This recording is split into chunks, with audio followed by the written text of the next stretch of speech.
आम्ही 1 to 1 होतो.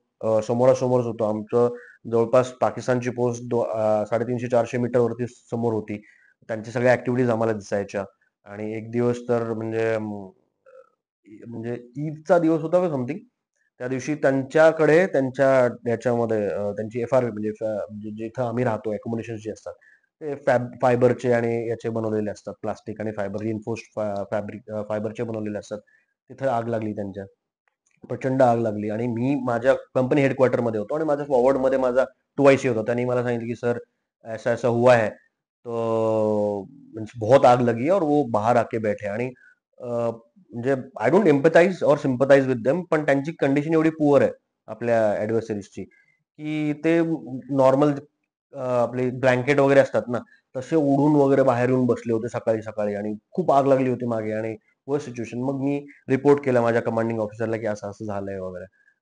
तो म्हणला की जर तुला वाटतंय ऑन अ ह्युमॅनिटेरियन लेव्हल जर तुला वाटतंय त्यांना त्यांची मदत करावं किंवा असं वाटत असेल तर please do it. But than me त्यावेळेस मी पुंछ राजौरीमध्ये पण सर्व्ह केलेलं होतं. सो मला ते पण आठवतात की तिथे ते कसे वागतात वगैरे. पण as a human being sometimes you tend to look at the human aspect of it. त्याच्यामुळे असं होतं की मी तिथे होतो आणि मग मी पण म्हणजे 2-2:30 वाजता लगेच निघालो आणि सकाळी-सकाळी पोहोचलो मी तिथे 5-5:30 वाजता आणि इट वॉज ॲट 20,000 फुटांवरती होतो आणि प्रचंड थंडी आणि सगळीकडे बर्फ.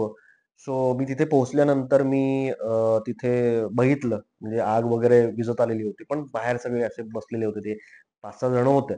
आणि म्हणजे त्यांच्या आर्मीमध्ये काय संस्कृती आहे, काय आपल्याला माहीत नाही एवढं. पण तिथे त्यांचा कोणताच ऑफिसर नव्हता, कोणताच जे-सी-ओ नव्हता, जवान होते. सो मी थोडं जवळ जाऊन माझ्या जो एक जवान होता, तो जवळ जाऊन त्याने विचारलं, "साथी क्या है? कैसा है?" वगैरे आणि आम्ही तिथे जाऊन त्यांना एक ज्यूस पॅकेट आणि मॅगी वगैरे ठेवून आलो तिथे.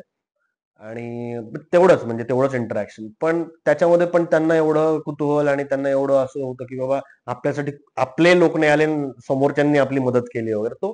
ते दिसतं तुम्हाला एक्सप्रेशनमधून ते कन्वे होतं बऱ्याच वेळेस.